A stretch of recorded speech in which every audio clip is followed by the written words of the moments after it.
Hey guys, இன்றைக்கி நம்ம என்ன பார்க்க போகிறோம் அப்படின்னா 2022 ப்ரொஃபஷ்னல் செலெக்ஷன் லிஸ்ட்டு தான் பார்க்க போகிறோம். ஓகேங்களா? கமெண்டில் கேட்டிருந்தீங்க மற்ற சப்ஜெக்ட்டுக்கு போட சொல்லி. முடிஞ்ச அளவுக்கு எல்லாத்தையும் சொல்கிறேன், ஃபாலோ பண்ணிக்கோங்க. ஸோ இதுதான் 2022 ப்ரொஃபஷ்னல் செலெக்ஷன் லிஸ்ட்டு. ஸோ இதில் நம்ம ஃபிசிக்ஸை ஃபஸ்ட்டு சொல்லிடுறேன். ஸோ இதுதான் பார்த்திங்கன்னா லிஸ்ட்டு. இதில் பாருங்கள், அந்த கேண்டிடேட்னுடைய ஐடி, ரோல் நம்பர், அவங்க name, date of birth, gender, community கொடுத்துருக்காங்க. கம்யூனிட்டி வைஸ் போட்டிருக்காங்க பாருங்கள். அவங்க பிடபிள்யூடி கேண்டிடேட்ஸா, அதே மாதிரி டிஃப்ரென்ஷியலி ஏபிள்டு கேட்டகரியில் என்ன கேட்டகரியில் இருக்காங்க அப்படிங்கிறது, பிஎஸ்டிஎம் இருக்காங்களா இல்லையா, அதே மாதிரி எஸ்ஜிடி செகண்டரி கிரேடட் டீச்சர்ஸாக இருக்காங்களா, அதே மாதிரி அவங்களுடைய மார்க்கு, ஜென்ரல் டர்னு அந்த எந்த கேட்டகரியில் வராங்க அப்படிங்கிறத கொடுத்துருப்பாங்க. அவங்க எலிஜிபிளாக இல்லையா அப்படிங்கிறத கொடுத்துருப்பாங்க. ஏதாவது சர்டிஃபிகேட் அவங்க இன்னும் அப்லோட் பண்ணல, கொடுக்கல அப்படின்னா அதையும் கொடுத்துருப்பாங்க. ஓகேங்களா? ஸோ இதில் பாருங்கள், ஃபஸ்ட்டு மார்க்கே பாருங்கள். அப்போது கொஞ்சம் ஈஸியாக இருந்தது. ஸோ 114 ஃபஸ்ட்டு மார்க்கு, அது அப்படியே இறங்கிட்டு வந்திருக்கு. போன டைம் என்ன அப்படின்னா ஈஸிங்கிறதுனால என்ன ஆயிடுச்சு அப்படின்னா ஒரே மார்க்கில் நிறைய பேர் இருந்திருப்பாங்க பாருங்கள். 104ன்னு எடுத்துட்டோன்னா அந்த 104லேயே நிறைய மெம்பர்ஸ் வந்திருப்பாங்க. அந்த மாதிரி தான் நமக்கு மிஸ் ஆகிடுச்சு. ஸோ இதில் பாருங்கள், அப்படியே கேட்டகரி வைஸ் இப்படி போட்டிருக்காங்க பாருங்கள். நான் இதை மட்டும் அப்படியே ஷோ பண்ணுறேன்.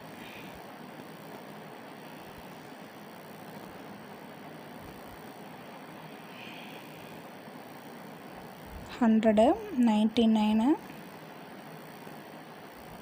இதில் பார்த்திங்கன்னா எம்பிசி, பிசி கேட்டகரிக்கெல்லாம் 100ஓட ஸ்டாப் ஆகிடுச்சு. ஓகேங்களா? எஸ்சி கேட்டகரிக்கு பாருங்கள்.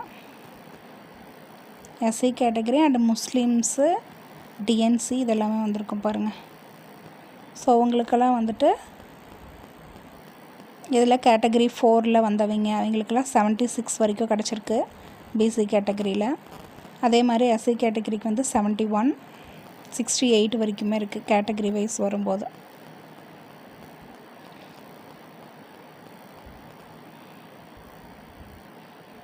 ஓகேங்களா? இதே மாதிரி நான் இங்கிலீஷ் கூட காமிக்கிறேன் பாருங்கள்.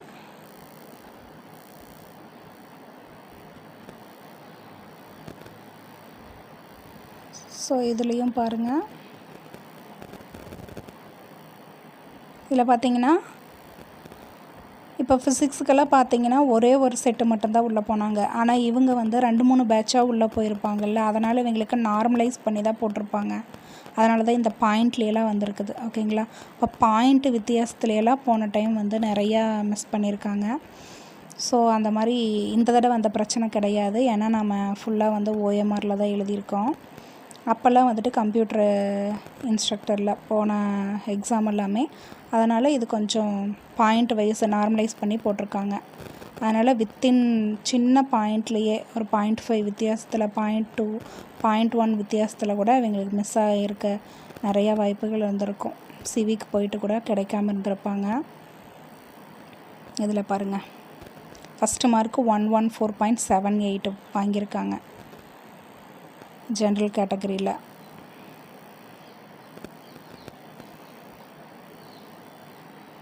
பாருங்கள், 105ன்னு எடுத்துட்டாவே அதிலே பாருங்கள் 99.45 இருக்காங்க, 26 இருக்காங்க. இந்த மாதிரி பாயிண்ட் வைஸ்லேயே மிஸ் பண்ணியிருக்காங்க. இவ்வளோ மெம்பர்ஸ் வந்திருப்பாங்க.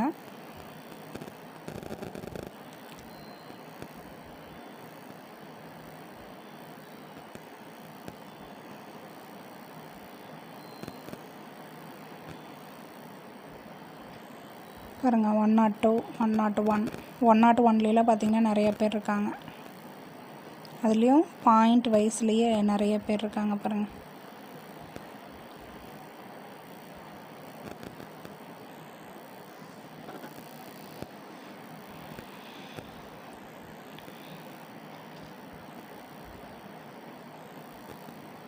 99 வரைக்குமே முடியல. இவங்களுக்கு லாஸ்ட்டாக வந்து எவ்வளோ மார்க் வரைக்கும் கிடச்சிருக்கு அப்படின்னு பார்த்தீங்கன்னா, இதில் பாருங்கள் 98.8லேயே கிட்டத்தட்ட ஒரு 20 மெம்பர்ஸ்க்கு மேலே இருக்காங்க.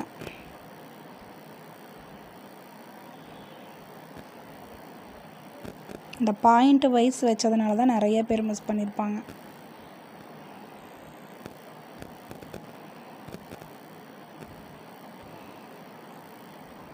ஸோ இந்த பக்கம் எல்லாம் யார் யார் எலிஜிபிள் இதெல்லாமே போட்டிருப்பாங்க. ஸோ கிட்டத்தட்ட 98.196 வரைக்குமே போட்டிருக்காங்க பிசி கேண்டிடேட்டுக்கு.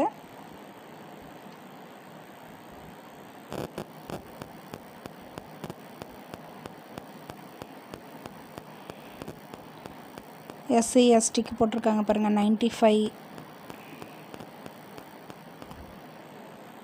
கேட்டகரி வைஸ் வந்து கீழே இருக்கிறது எல்லாமே வந்துட்டு கேட்டகரி வைஸ் போட்டிருக்காங்க. கேட்டகரி 1, 2, 3, 4 இது எல்லாமே. ஸோ இதெல்லாமே நீங்கள் செக் பண்ணிக்கோங்க.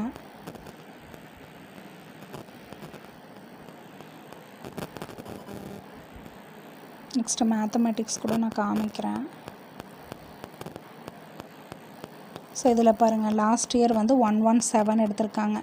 இதுவும் அப்படி தான் 2-3 பேட்சஸ் வந்து எழுதியிருந்தாங்க அப்படின்னா அவங்களுக்கு நார்மலைஸ் பண்ணி தான் போட்டிருப்பாங்க. இந்த மாதிரி நார்மலைஸ் பண்ணும்போது நமக்கு வந்து என்ன பிரச்சனை அப்படின்னா பாயிண்ட்டு வைஸ் வித்தியாசத்தில் கூட நமக்கு மிஸ் ஆகிறதுக்கு நிறைய வாய்ப்புகள் இருக்குது. ஓகேங்களா. இந்த ஓஎம்ஆர் பேஸில் வந்து நிறையா நன்மைகளும் இருக்குது. அதே மாதிரி நமக்கு என்ன சொல்கிறது டிஸ்அட்வான்டேஜஸும் இருக்கும். ஏன்னா வந்துட்டு இப்போது கம்ப்யூட்டர் பேஸில் நம்ம எழுதுகிறோம் அப்படின்னா நமக்கு வந்து எவ்வளோ டைம் வேணால் நம்ம மாற்றிக்கலாம். ஒரு வேளை இது கரெக்டாக இருக்குமா அது கரெக்டாக இருக்குமான்னு நிறைய டைம் நம்ம யோசிச்சு போடுறதுக்கு ஈஸியாக இருக்கும். பட் ஓஎம்ஆரில் அப்படி கிடையாது. ஒரு டைம் நம்ம இது பண்ணிட்டோன்னாவே அவ்வளோதான். அதுக்கப்புறம் நம்ம மாற்றவே முடியாது. அது ஒரு ஃபால்ட் இருக்குது. அதே மாதிரி இந்த விஷயத்தில் ஒரே டைம் எல்லோரும் போய் எழுதிட்டு வந்துடலாம். ஓஎம்ஆர் அப்படின்னா எந்த பிரச்சனையும் இல்லை. ஒரு டைம் நம்ம எல்லோரும் போய் எழுதுகிறோமா அவ்வளோதான். ஆனால் இந்த கம்ப்யூட்டர் பேஸில் எங்கே இருக்கோ அங்கே தான் நம்ம கம்ப்யூட்டர் ஃபெசிலிட்டி எங்கே இருக்கோ அங்கே தான் போடுவாங்க. ஸோ பேட்ச் வைஸ் வந்து அனுப்ப வேண்டிய சூழ்நிலை வரும். ஸோ அதனால் ஓஎம்ஆருங்கிறது பெஸ்ட்டும் இருக்குது. அதே மாதிரி ஒரு சில விஷயத்தில் நமக்கு டிஸ்அட்வான்டேஜஸும் இருக்குது. அது எல்லாமே ஃபேஸ் பண்ணி தான் ஆகணும்.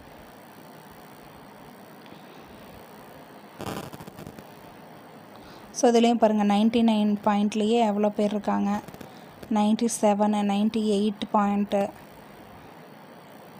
அதுவும் பாயிண்ட் டிஜிட்டலாக பார்த்தீங்கன்னா எவ்வளோ வரைக்கும் போட்டிருக்காங்க பாருங்கள். 97.210697 இந்த மாதிரி ரொம்பவுமே பாயிண்ட் வைஸாகவே இருக்குது பாருங்கள்.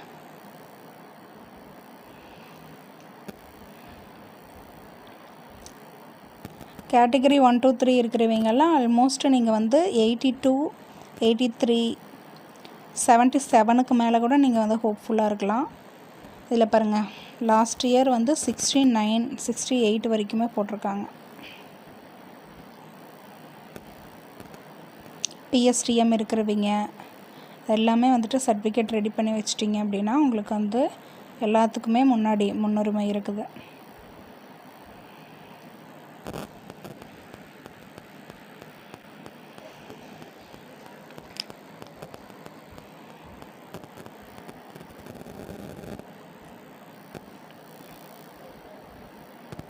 காமர்ஸுக்கு பாருங்கள். காமர்ஸுக்கு பேட்ச் வைஸ் எல்லாம் எதுவும் கிடையாது. ஸோ அவங்களுக்கு எந்த பாயிண்ட் வைஸ் இருக்காது. 114 தான் ஃபஸ்ட்டு மார்க்கு. கம்பேரிவ்லி எல்லாருமே வந்துட்டு கிட்டத்தட்ட 114 அந்த மாதிரி இருக்காங்க. ஃபஸ்ட்டு மார்க்கே பார்த்தீங்க அப்படின்னா இந்த ரேஞ்சுக்கு தான் வரும். எவ்வளோ ஈஸியாக இருந்ததுமே இப்போ போன தடவை ரொம்பவுமே ஈஸி தான். ஓகேங்களா. எல்லாருமே வந்துட்டு ஈஸின்னு தான் சொல்லியிருக்காங்க. யாருமே கஷ்டம்லாம் சொல்லலை. அப்போது அந்த டைம்லேயே நமக்கு வந்து எவ்வளோ வருது 114 தான் எடுத்திருக்காங்க. ஓகேங்களா. அப்போ வந்து நாம் வந்து நம்பிக்கையாக இருக்கணும். இந்த தடவை ரொம்ப டஃப்பு, ஸோ அதனால் வந்து ரொம்ப கம்மியாகும் அப்படின்லாம் கிடையாது. அதுலேயுமே கண்டிப்பாக 100க்கு மேலே. ஒருத்தருக்கு டஃப்பாக இருந்தால் இன்னொருத்தருக்கு கண்டிப்பாக ஈஸியாக தான் இருக்கும். எல்லாத்துக்கும் டஃப்னு சொல்ல முடியாது. மேக்ஸிமம் நம்பர்ஸ் தான் நம்ம எடுத்துக்கணும். ஸோ அப்படி பார்க்கும்போது இதுலேயுமே வந்துட்டு 105 106 மேபி 1 or 2 மெம்பர்ஸ் வந்து 110க்கு மேலே இருக்கலாம், அல்லது ஒரு 10% பீப்புள் இருக்கலாம்.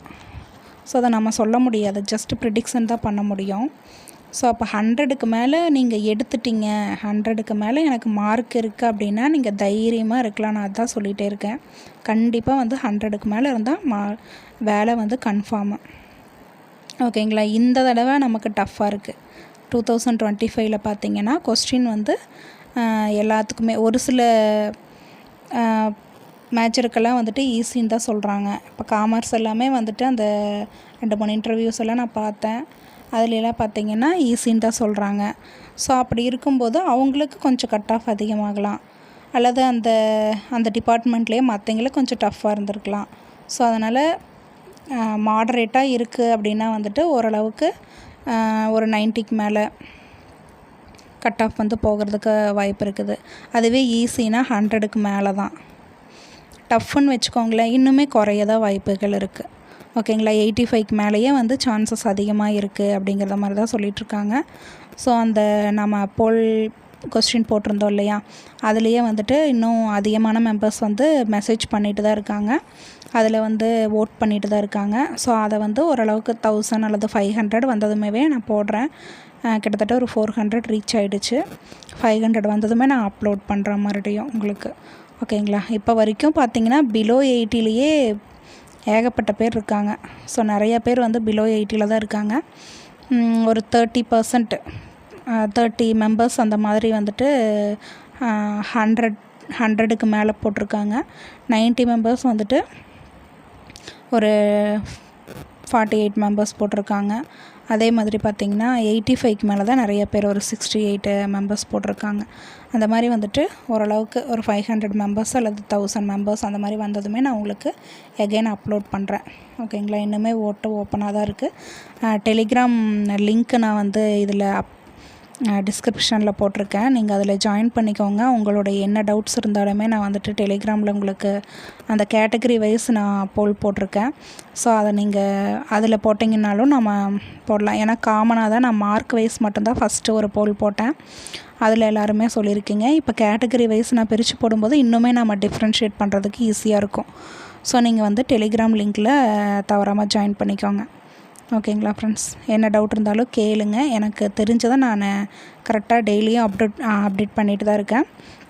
அதே மாதிரி நான் உங்களுக்கு வந்து நம்ம ப்ரீவியஸ் இயரை நம்ம வந்து கம்பேர் பண்ணுறோம் அப்படிங்கிறது வந்து கண்டிப்பாக யூஸ்ஃபுல்லாக தான் இருக்கும். ஏன்னா நம்ம வந்து எந்த அளவுக்கு நம்ம கம்பேரிங் பண்ணுறோமோ அந்தளவுக்கு நம்ம வந்து ஒரு ஐடியாஸ் வந்து தெரிஞ்சுக்கலாம்.